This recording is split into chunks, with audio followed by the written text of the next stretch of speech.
출애굽한 이스라엘 백성들은 애굽에서 종살이를 하고 있었어요. 그들은 노예였고 종이었습니다.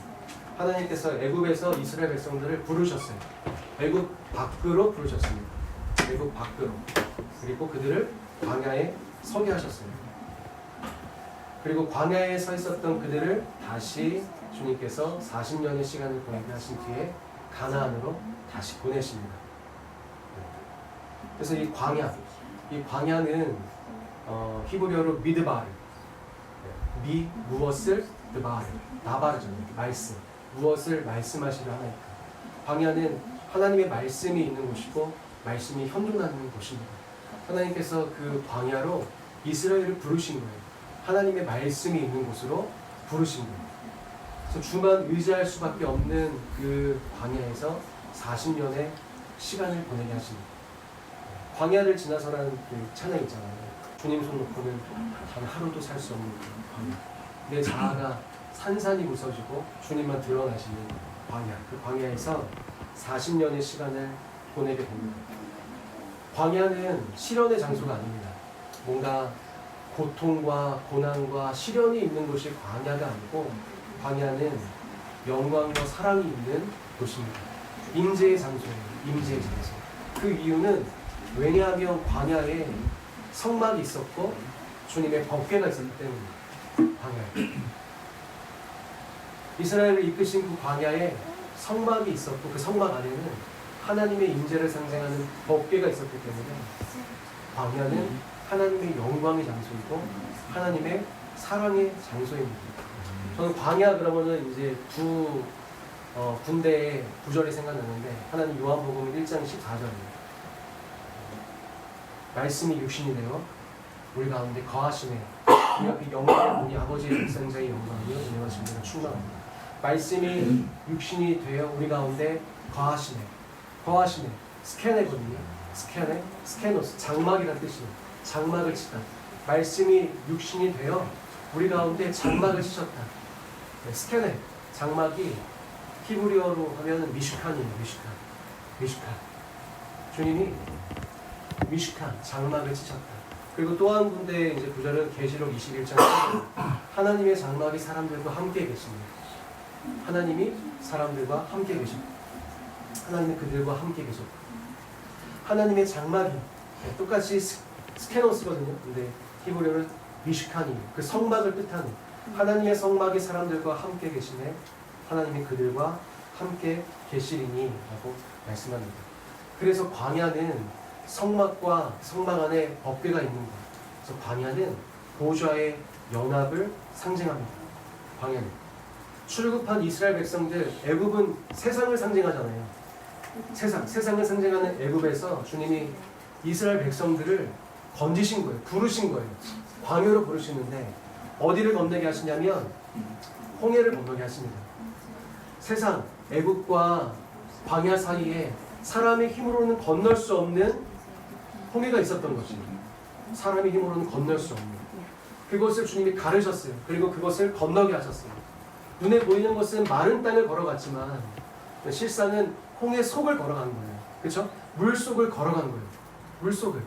그래서 홍해는 죽음 그리고 다시 물 밖으로 나오는 부활을 상징합니다.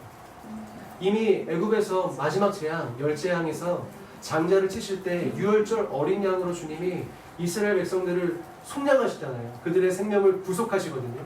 예수 그리스도의 죽음 그리고 홍해 이 죽음과 연합하고 그리고 다시 부활하는 죽음과 부활의 연합을 상징하는 거예요. 광야는 하나님의 성막과 그 안에 법궤가 있는 곳. 광야는 하나님의 보좌를 상징합니다. 주님과의 보좌의 연합을 상징하는 거예요. 그래서 광야는요 교회의 고향이고 교회의 위치입니다. 교회가 있어야 할 곳이 광야입니다. 그래서 사도행전에 스데반 집사님이 순교당하시기 전에 이렇게 유대인들에게 설교를 하셨잖아요. 그때 우리 조상들이 광야 교회에 있었다라고 이야기하거든요. 광야 교회. 에레모스 에클레시아. 그래서 광야 교회에 있었다. 광야는 교회인 거예요. 부르심 받은 자들이 있는 곳입니다. 하나님의 말씀이 있는 곳이고 하나님의 임재가 있는 곳이었어요. 주님의 현존이 있는 곳이 광야였어요. 실현의 장소가 아니고 고통과 고난의 장소가 아닌 하나님의 영광과 사랑이 있는 곳이 광야였습니다. 광야에서 40년이 지나고 주님이 이스라엘을 가나안으로 다시 보내시는 거예요. 애굽을 지나 홍해, 사람이 능히 건널 수 없는 그 바다 홍해를 건너게 하셔서 그 홍해를 가르시고 건너서 광야에 들어오게 하셨던 하나님께서 이제는 요단강, 사람이 능히 건널 수 없는 강이었어요. 우리가 지금 이스라엘 가서 보면 요단강 폭이 좁잖아요. 당신은 넓었어요. 그리고 여호수아의 이 세대가 요단강을 건널 때에는 이미 추수 때가 가까이 왔기 때문에 물이 가득 찼었어요. 사람이 능히 건널 수 없는 그 강을 주님이 건너게 하십니다. 그리고 다시 가나안에 세우십니다. 가나안에 사람이 능히 건널 수 없는 바다와 강, 홍해를 가르시고 건너게 하셨다는 것은 하나님의 강권적인 부르심이 있었다는 거예요. 사람이 능히 건널 수 없는 그 홍해를 가르시고 이스라엘을 건너게 하셨다는 것은 하나님의 강권적인 부르심이 있다는 것이고, 요단강을 막으시고 물을 막으시고 마른 땅을 건너게 하셨다는 것은 강권적인 보내심이 있다는 것입니다. 주님의 부르심과 주님의 보내심. 네. 그래서 홍해에서는 주님이 구름 기둥으로 애굽의 군대와 이스라엘 사이를 막으시잖아요. 세상과 교회 사이를 막으신 거예요. 그리고 주님의 불 기둥으로 밝히셔서 홍해를 건너게 하셨어요. 요단강에는 법궤를 맨 제사장들의 발이 요단 강물에 잠기자 요단 강물이 멈춰선 거예요. 그리고 법궤가 요단강 가운데 있을 때까지, 법궤를 맨 제사장들의 발이 요단강 가운데 있을 때까지 요단강이 멈춰서서 마른 땅이 드러났던 것이에요. 그래서 그곳으로 건너게 하십니다. 주님은 우리에게 말씀하시는 거예요. 법궤와 함께 가라. 하나님의 임재와 함께 가라. 성령과 함께 나아가라 라고 말씀하십니다. 광야에서 주님의 임재를 맛보았다면, 주님의 임재를 알았다면 임재가 이끄시는 대로 나아가라, 순종함으로 나아가라 라고 말씀하십니다. 그래서 애굽은 세상에서 나온, 그래서 건너는 홍해는 이 죽음과 부활 연합, 십자가의 죽음과 부활 연합인 거예요. 광야는 주님의 보좌의 연합, 성령의 연합인 거예요. 주님의 임재의 연합, 성령의 연합. 그리고 능히 건널 수 없는 요단강을 건너서 가나안으로 가는 것은 다시 세상으로 파송을 받는 거예요. 신약 성경에서 사도를 뜻하는 아포스톨로스는 에클레시아랑 똑같이 두 단어에 합쳐진 단어거든요. 아포, 몸으로부터라는 뜻이에요. 몸으로부터. 그 다음에 스텔로, 보내다라는 뜻이에요. 보내다, 보내심을 받다. 그래서 아포스텔로 하면은 보내심을 받았다는 뜻이에요. 보통 왕들이 자기의 어떤 그 대사들을 보낼 때 아포스텔로 했다고 하거든요. 아포스텔로, 보냈다. 왕의 이 사명을 가지고 보냈다. 근데 아포스톨로스는 보내심 받은 자들이 왕의 대사예요. 그들이 사도예요. 주님이 12사도를 부르셨다 했을 때 아포스텔로였어요. 교회는 사도성을 계승합니다. 교회가 사도라는 것이 아니에요. 우리가 어저께도 이제 신사도에 대해서 밤에 잠깐 이야기하는 시간들이 있었는데, 지금 문제가 되는 것은 신사도잖아요. 예수님께서 세우신 12사도가 아니라 이 시대의 성령께서 자신들의 사도로 세웠다는 거예요. 그래서 이 신약 성경에 나와 있는 12사도들과 똑같은 권위를 가졌다는 거예요. 이단이죠. 교회가 사도성을 계승을 합니다. 더 이상의 사도는 존재하지 않아요. 그렇지만 우리 모두가 포괄적인 의미에서 사도가 되는 거예요. 왜? 성령으로 말미암아 보내심을 받았기 때문에. 어디서? 보좌의 연합에서. 그가 우리를 흑암에서 권세의 건전에서 그의 사랑의 아들의 나라로 보내셨습니다. 거기에 우리를 주님이 이끄신 거예요. 너희가 그리스도와 함께 다시 살리심을 받았으면 위의 것을 찾으라. 우리가 위의 것을 바라봐야 되는 거예요. 허물로 죽은 우리를 그리스도와 함께 살리셨고 또 함께 일으키사, 부활 연합이죠. 그리스도와 함께 하늘에 앉히셨으니 이 보좌가 성령과 함께하는 우리의 위치인 거예요. 우리의 위치. 우리의 영의 위치가 성령과 함께 예수 그리스도가 앉아 계신 그 보좌인 거예요. 우리의 위치가. 그럼 우리가 왜 여기 있냐? 보내심 받은 거예요. 지금 아포스텔로를 받은 거예요. 그래서 우리가 사도성을 계승한 교회입니다.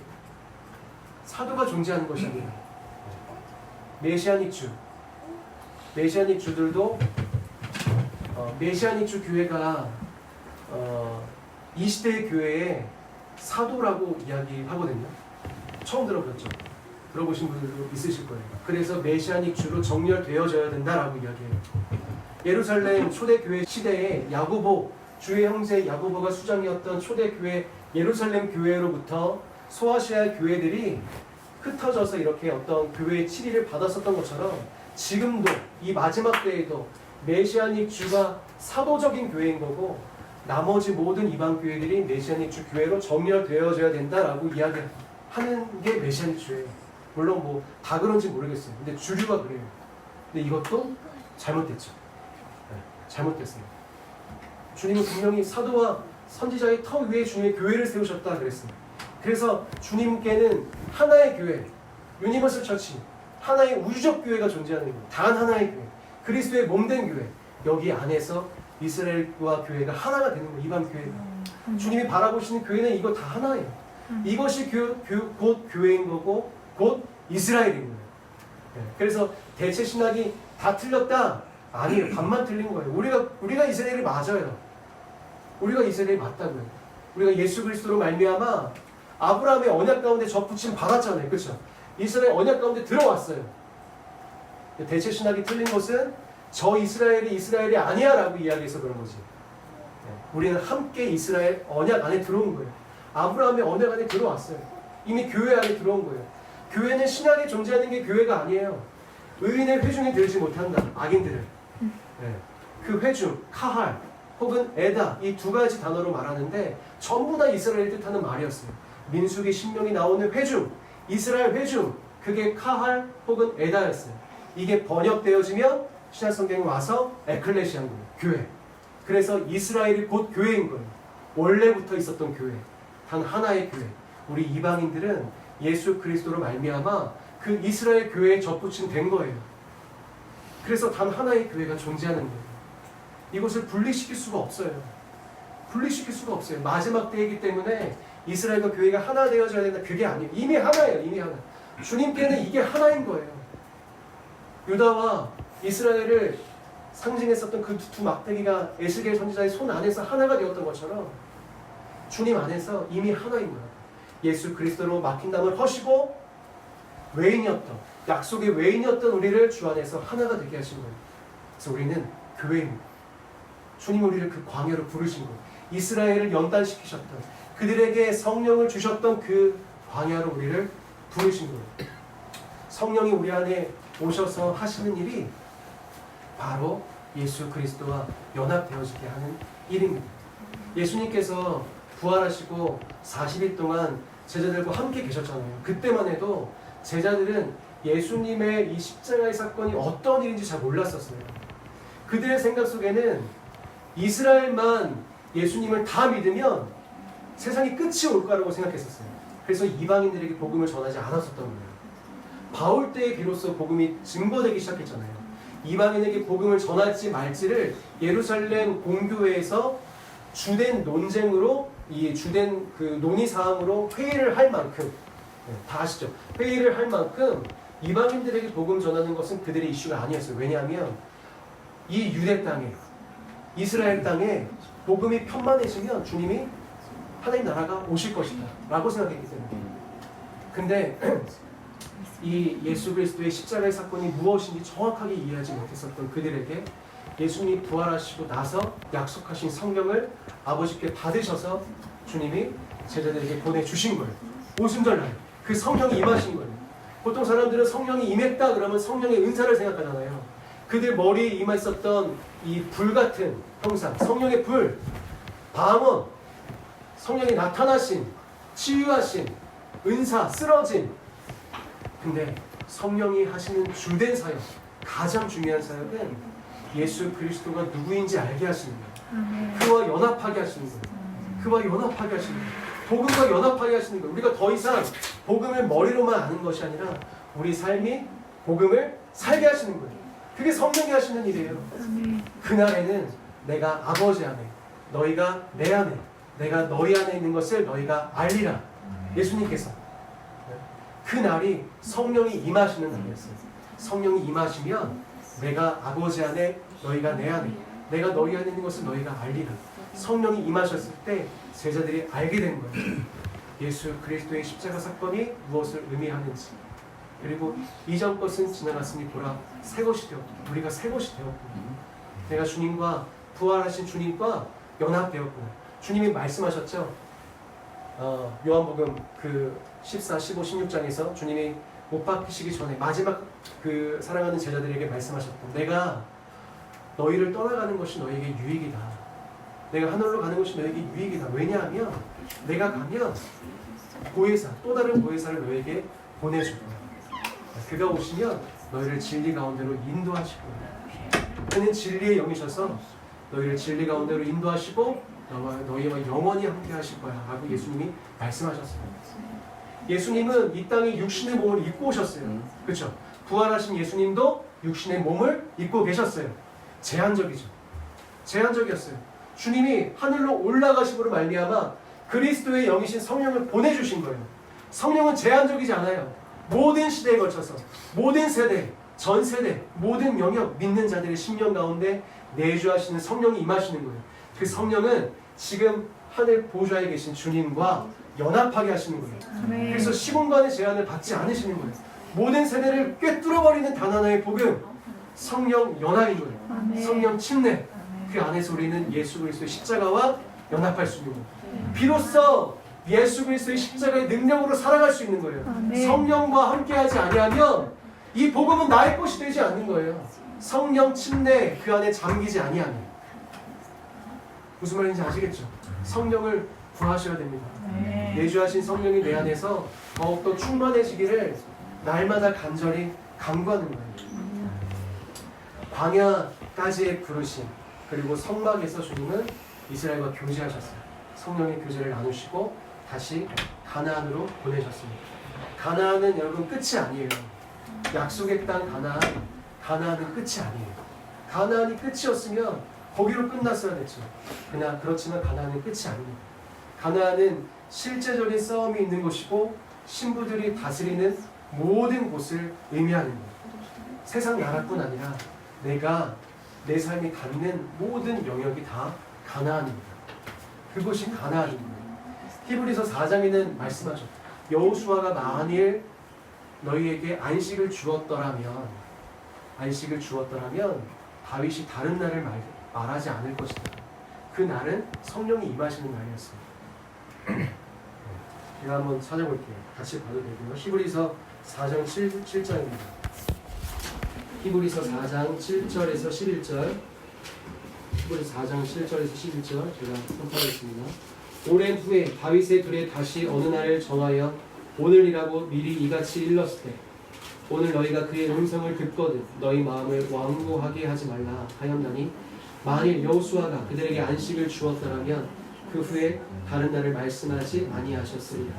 그런즉 안식할 때가 하나님의 백성에게 남아있도다. 이미 그의 안식에 들어간 자는 하나님이 자기의 일을 쉬심과 같이 그도 자기의 일을 쉬느니라. 아멘. 네, 오랜 후에 다윗의 글에 시편 95편이에요. 다윗이 이야기했어요. 오늘 너희가 그의 음성을 듣거든 너희 마음을 완고하게 하지 말라. 광야에서 무리바에서 너희 마음 이스라엘이 완고해진 것처럼 너희 마음을 완고하게 하지 말아라. 그 오늘이 무슨 날이에요? 오늘이 성령이 임하시는 날이었어요. 우리 각자에게 성령이 임하시는 날. 만일 여호수아가 그들에게 안식을 주었더라면 이 말은 무슨 말이냐면 만일 여호수아가 가나안에서 이스라엘에게 안식을 주었더라면 그 후에 다윗이 다른 날을 말씀하지 않았을 거예요.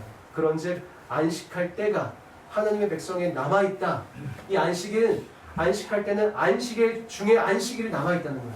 마지막 날 주님이 오셔서 이 땅 가운데 이루실 영원한 샤bat 그날을 향하고 있지만 우리는 오늘 내일의 샤bat을 살아갈 수 있는 거예요. 오늘 바로 오늘 무엇으로 성령으로 말미암아 아버지께 참되게 예배할 때가 오나니 곧 이때라.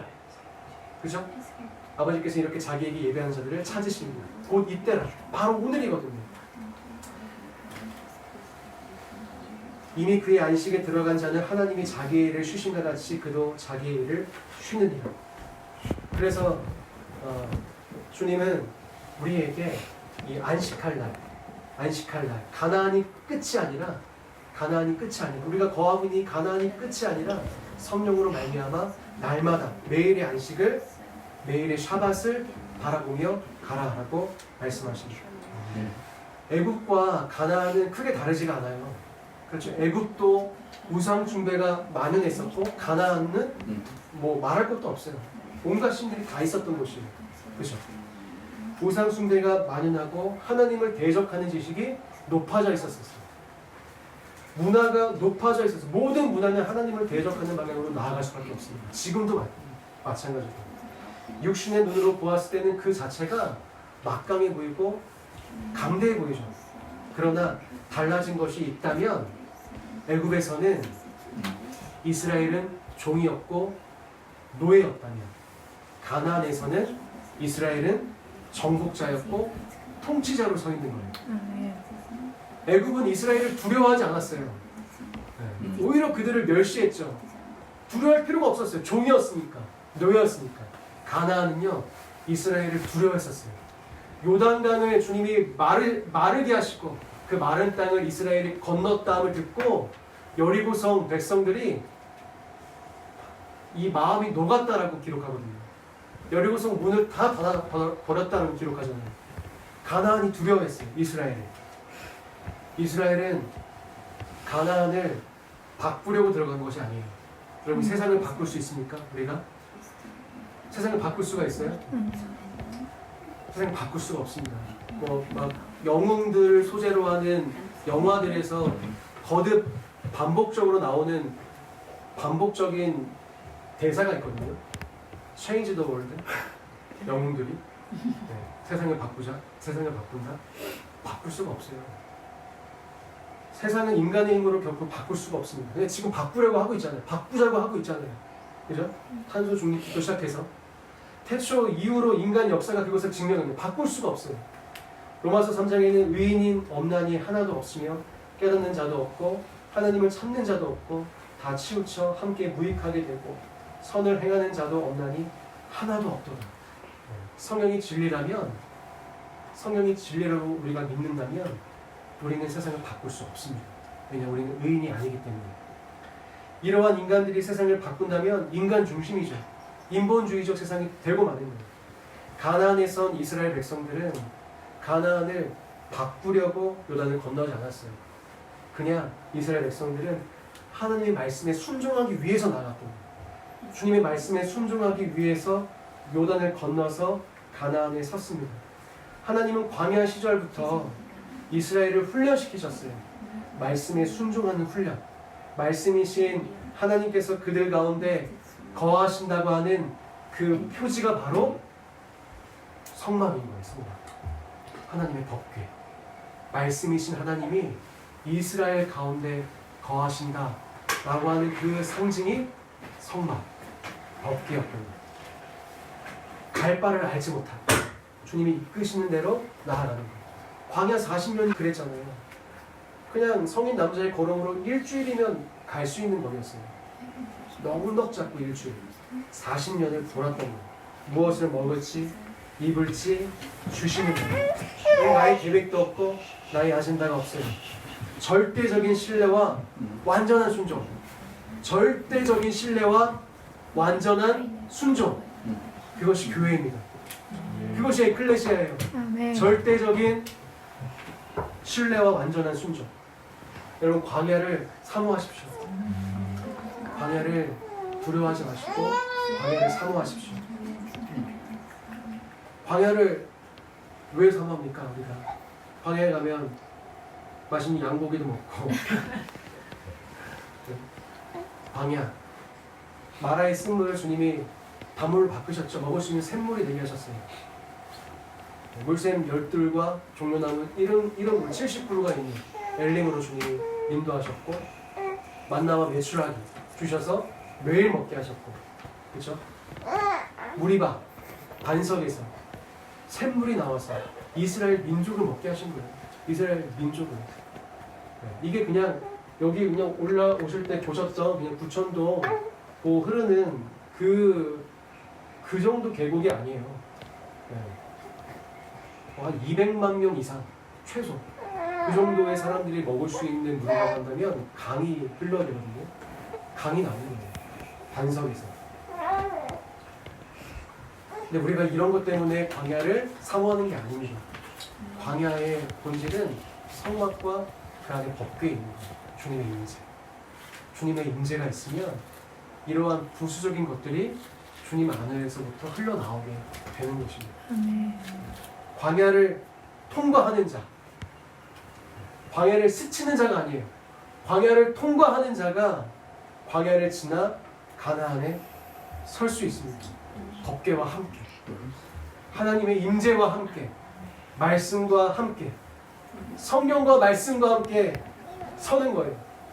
신명기 6장에서 모세를 통하여서 주님이 이스라엘 백성들에게 이제 광야 시간을 끝내고 요단을 건너서 가나안으로 들어갈 이스라엘 백성들에게 모세를 통하여서 주님이 말씀하시는 거예요. 이스라엘아 들으라. 우리 하나님 여호와는 오직 유일한 여호와이시니 너는 마음을 다하고 뜻을 다하고 힘을 다하여 네 하나님 여호와를 사랑하라.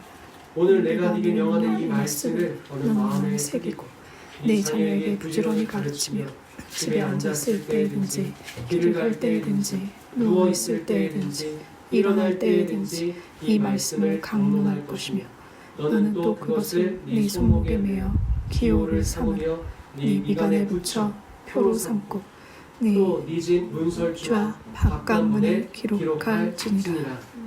아멘. 말씀을 지키라. 말씀과 함께 가라. 성령과 함께 가라는 거예요.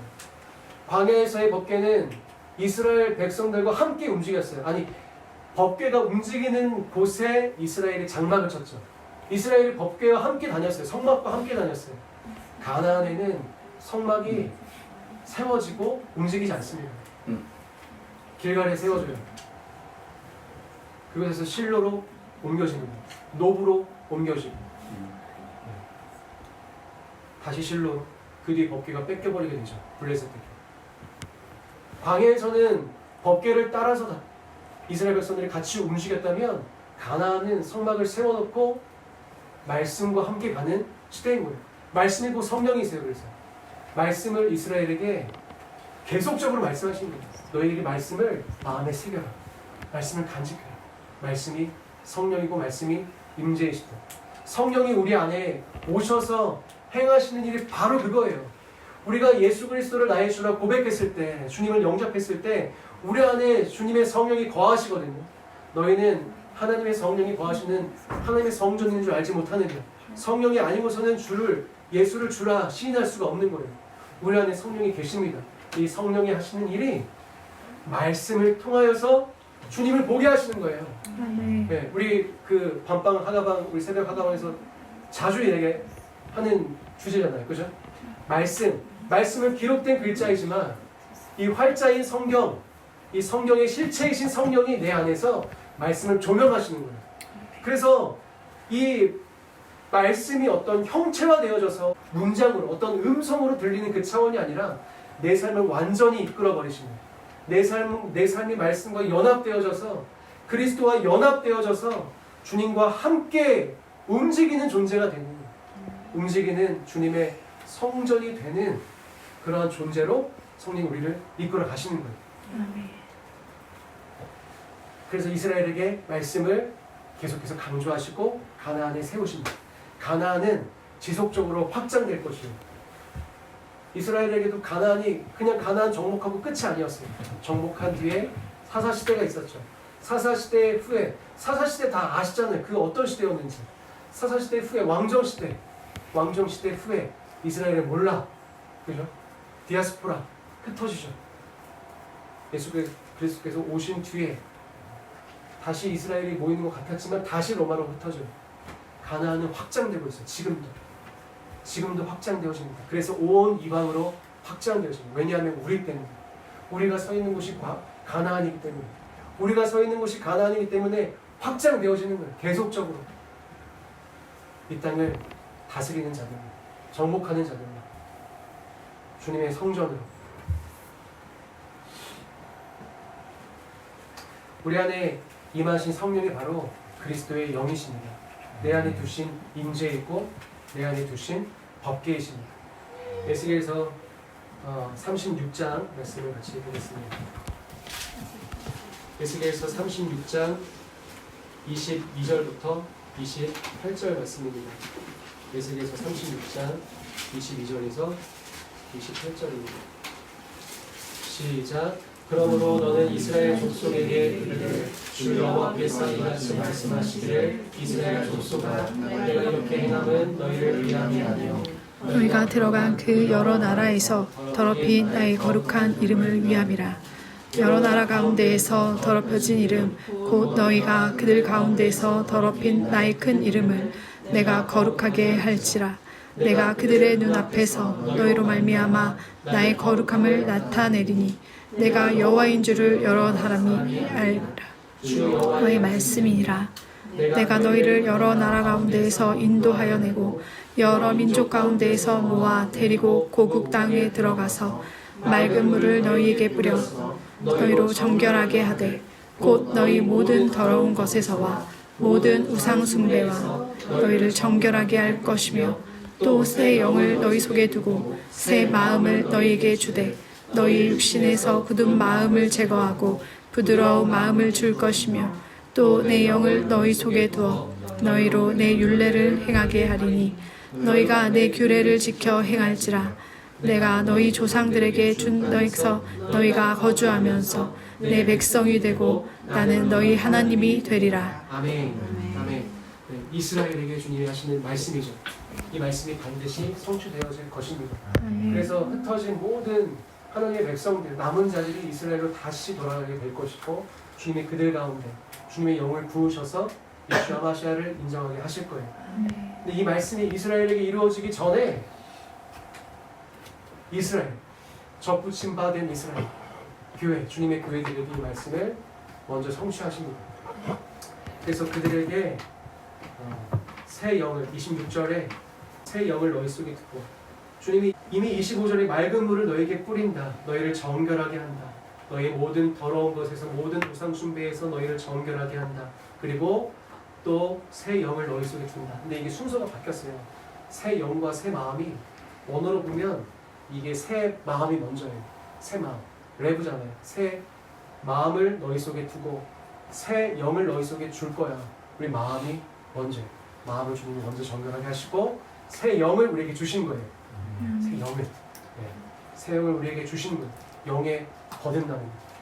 진실로 진실로 네게 이르노니 사람이 거듭나지 아니하면 하나님 나라를 볼 수 없다. 진실로 진실로 네게 이르노니 사람이 물과 성령으로 나지 아니하면 하나님 나라에 들어갈 수 없어.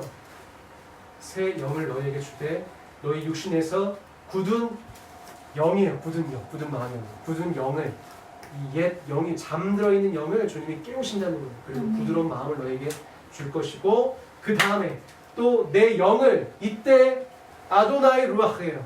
주님의 영이에요. 거룩하신 성령이에요. 거룩하신 성령을 우리에게 주신다는 거예요. 그 다음에 우리에게 주시고 그것으로 말미암아 너희로 내 율례를 행하게 하리니 말씀과 연합하게 하리니 네? 혼적인 지식의 말씀이 아니에요. 성령을 통하지 않으면 육적인 말씀이에요. 살리는 것은 영이니 육은 무익하니라. 내가 너희에게 이른 내 말이 곧 영이요 곧 생명이다. 주님의 성령이 아니고서는 하나님의 깊은 것을 알 수가 없는 거예요. 말씀을 아무리 많이 읽고 많이 공부할지라도 성령이 아니면 육신의 말씀인 거예요. 육은 무익하니라. 살리는 것은 영입니다. 그래서 주님의 영으로 말미암아 율례를 행하게 하시고 내 규례를 지켜 행하게 하신다. 여기에는 자동입니다. 자동이에요. 주님이 우리를 지키시기, 말씀이 우리를 지키시기 때문에 우리가 말씀을 지키며 우리를 지키시기 때문에 우리의 행위를 주님이 이끄시는 거예요. 거듭난 자가 죄 가운데 빠질 수가 없어요. 그래서 왜? 내 의가 아니라 주님의 의가 나를 지키시기 때문에. 거듭나지 않은 상태에서 주님의 성령으로 말미암지 않은 상태에서 육신의 생각으로 판단으로 하는 모든 사역과 모든 일들은 육신이기 때문에 결국에는 생명을 가져오지 못하는 거예요. 파멸을 가져올 수밖에 없습니다. 또 다른 말씀, 예레미야 31장 말씀 같이 찾아보겠습니다. 예레미야 31장 31절에서 34절입니다. 예레미야 31장 31절에서 34절입니다. 예레미야 31장 31절에서 34절 시작. 여호와의 말씀이니라. 보라, 날이 이르리니 내가 이스라엘 집과 유다 집에 새 언약을 맺으리라.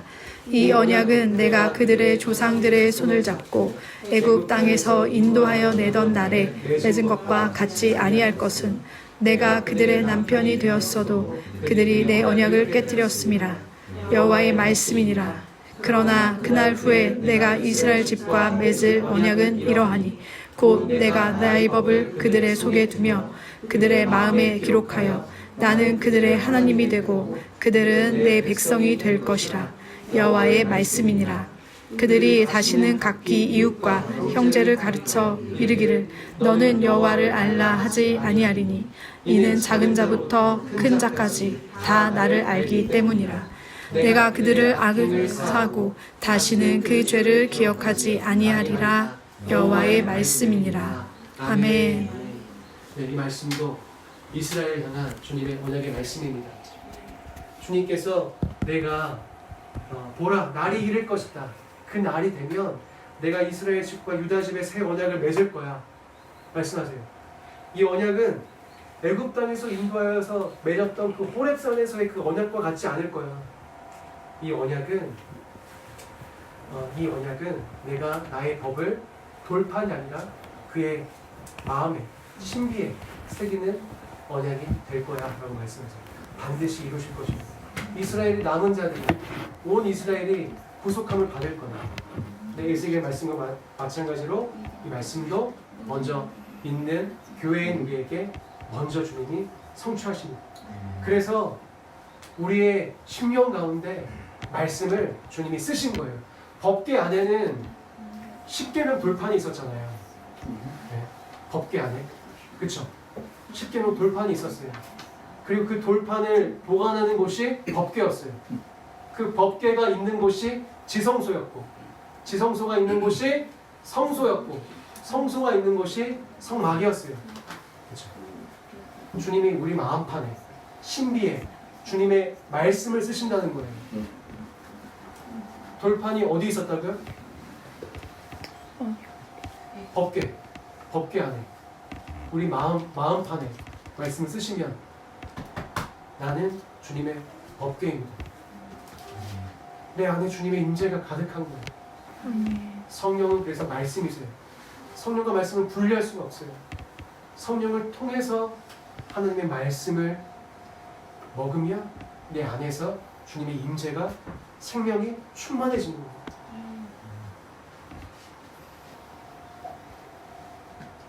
주님이 이렇게 말씀과 함께 가라라고 말씀하세요.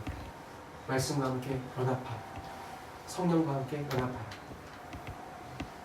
그 말씀이 현존하는 주님의 영, 임재가 현존하는 광야의 시간, 그 광야의 시간을 여러분 다른 곳으로 대체하지 마십시오. 영광을 대체할 수 있는 것은 아무것도 없습니다. 사랑을 대체할 수 있는 것은 아무것도 없어요. 나의 어떠함으로 이 주님이 주님과의 존재적인 연합으로 부르시는 그 부르심이 지연되어지는 것을 나의 어떠함으로 포장하려고 하지 마십시오. 주님은 거룩하신 하나님이십니다. 하나님의 말씀은 살아있고 활력이 있어서 좌연하여서 그 어떠한 검보다 예리하여 혼과 영과 및 관절과 골수를 찔러 쪼개기까지 또 마음의 뜻과 생각을 판단하니 지으신 것이 하나도 그 앞에 나타나지 않으며 없고 만물의 결산을 받으실 이의 눈앞에 벌거벗은 것처럼 드러나는 거예요. 만물의 결산 받으실 이 로고스잖아요. 로고스 말씀합니다. 여러분 이 말씀이 어떤 말씀 뒤에 붙어 있는지 아세요? 아까 우리가 읽었었던 히브리서 말씀 바로 뒤에 붙어있는 거예요. 안식할 날이 있다. 안식할 날이 있다. 오늘 너희가 그의 음성을 들으면 마음을 강팍하게 하지 마. 그 말씀 뒤에 바로 붙어있는 거야. 하나님 말씀은 살아있어. 이게 무슨 말이냐면 말씀 가운데로 나아가라는 거예요. 그래야 성령으로 말미암아 너희가 말씀을 통하여서 너의 영의 안식을 얻을 수 있다라는 거예요. 하나님 말씀으로 말미암아. 여러분 그 어떤 것으로도 주님의 말씀이 현존하는 그 광야를 대체할 수 있는 것은 아무것도 없어요. 영광과 사랑을 대체할 수 있는 것은 아무것도 없거든요. 주님께 존재적으로 나아가는 것. 그래서 그 안에서 주님의 지부를 연합하는 것. 아간과 게하시와 아나니와 삽비라. 아간은 여호수아와 함께 가나안으로 들어가서 여리고성 싸움을 치르고 아이성 싸움을 치를 때 그것을 실패하게 한 원인이었잖아요. 여리고성에서 주님이 다 멸하여 버리라. 헤렘으로 주님께 다 드려버려라 했었던 재물을 훔쳤잖아요. 아간, 게하시, 아나니아, 삽비라. 그들은 훔쳤고 그것을 숨겼으며 거짓말했어요. 공통점이에요. 이게 훔쳤고 숨겼고 거짓말했어요. 왜요? 광야를 통과하지 못했기 때문에. 광야를 스쳤지만 통과하지 못했어요. 자신들의 어떠함으로 그것들을 다 대체했던 거예요. 대체되어지지가 않는데 대체했던 거예요. 즉 성령 침례, 성령으로 말미암아 주와 연합하지 못했기 때문에 그들은 훔쳤고 숨겼고 거짓말했습니다. 여호수아의 시간을 아간은 보내지 못했던 거예요. 엘리사의 시간을 게하시는 보내지 못했어요. 우리 지금 열왕기하 말씀 하가하고 있잖아요. 엘리사의 시간을 게하시가 보내지 못했고 초대교회, 성령과 연합하는 초대교회의 시간을 아나니아와 삽비라가 보내지 못한 거예요. 그냥 스쳤어요. 아 이거구나. 아 이게 진짜네. 이게 엔타임이라고? 이게 이스라엘이라고? 이게 진짜네 라고 달려가지만 그 안에 온전한 거듭남이 없는 거예요. 거듭나지 못한 상태에서 엔타임의 아젠다와 이스라엘의 아젠다가 열려버리면 자기의 온적인 것으로 나아갈 수밖에 없는 거예요. 결국엔 도망다닌다고요. 마지막 때에 도망갈 곳이 어디 있어? 마지막 때에 숨을 곳이 어디 있습니까? 내가 내 죽게 피하는데 너희는 어찌하여 나에게 산으로 도망가려 하느냐. 다윗의 고백이에요. 도망갈 곳이 없어요. 주님이 우리의 산이십니다. 아멘. 주님 우리 반석이신 거예요. 아멘. 다 내 혼으로 받아들이는 거예요. 광야를 스쳤기 때문에, 통과하지 못했기 때문에, 주님의 임재를 맛보지 못했고 그 안에 잠기지 못했기 때문에, 성령과 연합하지 못했기 때문에. 여러분 어느 시간 어떤 형태 그 무엇으로도 대체할 수 없는 그 광야의 시간, 성령과 연합의 시간을 절대로 포기하지 마십시오. 그 시간은 힘듭니다. 왜냐하면 우리의 존재를 드려야 하기 때문에. 그러나 우리의 마음을 드리면 주님 우리에게 전부를 주세요.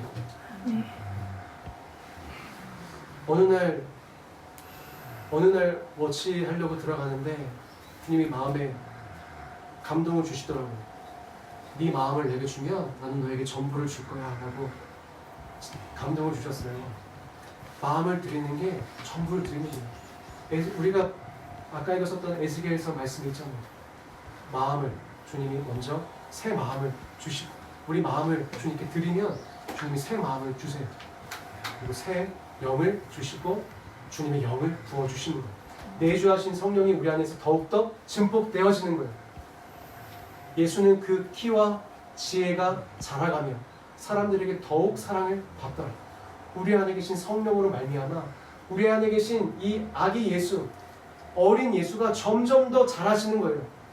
이 믿음의 장성한 분량으로 자라시는 거예요. 나의 속사람이 주님과 연합하는 내가 더욱더 자라는 거예요.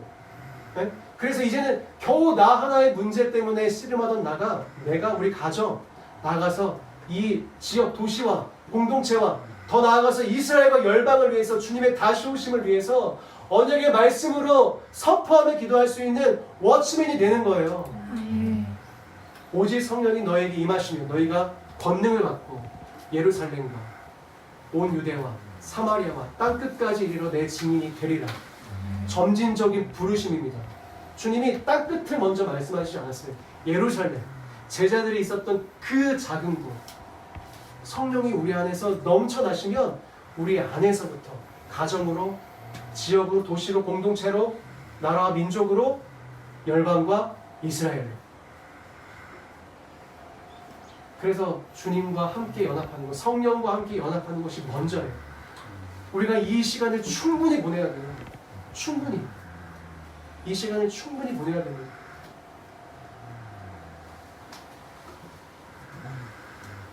절대 어떤 대가를 치르더라도 그 시간을 포기하지 마십시오.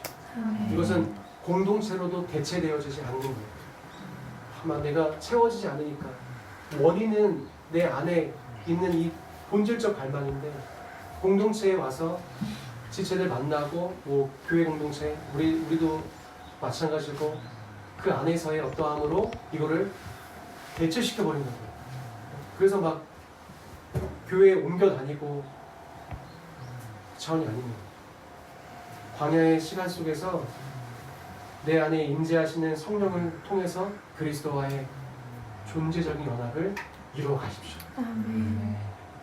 그게 교회의 모습입니다.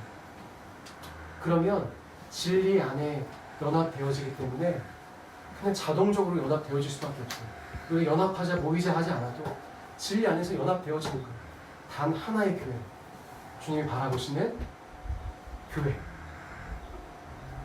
그것이 신부입니다. 그래서 이 성경 이어지고 신약 성경에서도 이어지고 바울도 내가 너희를 그리스도의 신부로 중매한다 이렇게 말씀하고 빌립보서에서도 에베소서에서도 계속 베드로도 남편과 아내에 대해서 계속 신랑 신부 얘기하는데 존재를 드러내지 않거든요. 근데 계시록 22장 17절에서 존재가 드러나는 거예요. 교회의 존재, 성령과 신부가 말씀하시기를 뭐라 하시는지 곧 신부예요. 교회는 곧 신부입니다. 주님과 존재적인 연합을 이루어가는 신부. 우리가 함께 그 자리에 서게 되길, 네. 함께 그 존재적인 연합 안에서 주님과 한 몸 되어짐으로 자리에 함께 서게 되기를 바랍니다.